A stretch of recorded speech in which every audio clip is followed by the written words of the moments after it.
কাছাৰত Barbie সুপাৰী মাফিয়াৰ ঘৰত ইডিৰ অভিযান জিলাখনৰ কেইবাটাও স্থানত ইডিয়ে চলাইছে অভিযান বাৰ্বি সুপাৰী মাফিয়া দীপাংকৰ দেৱৰ বাসগৃহত অভিযান সুপাৰী মাফিয়া জাকিৰ হুছেইন তালুকদাৰৰ ঘৰতো ইডিয়ে চলাইছে অভিযান কালাইনৰ হাজি খলিল উদ্দিন আৰু মুস্তাফা আহমেদৰ ঘৰতো অভিযান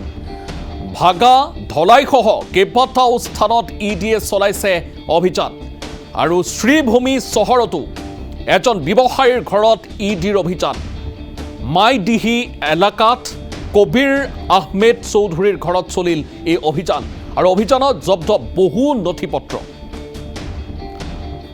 আৰু এই মুহূৰ্তত আমি কিছু দৃশ্যাৱলী দেখুৱাইছো এয়া কাছাৰত বাৰ্বি সুপাৰী মাফিয়াৰ ঘৰত ইডিৰ অভিযান জিলাখনৰ কেইবাটাও স্থানত ইডিয়ে চলাইছিল অভিযান আৰু বাৰ্বি সুপাৰী মাফিয়া দীপাংকৰ দেৱৰ বাসগৃহত অভিযান সুপাৰী মাফিয়া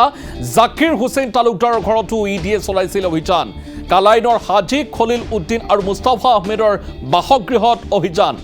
এই মুহূৰ্তত আমি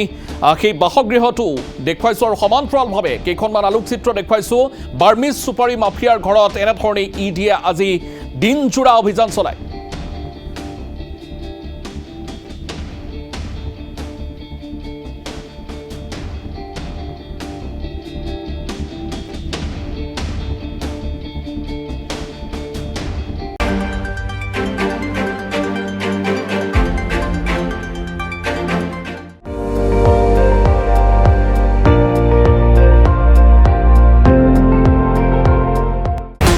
আপুনি চাই আছে ND24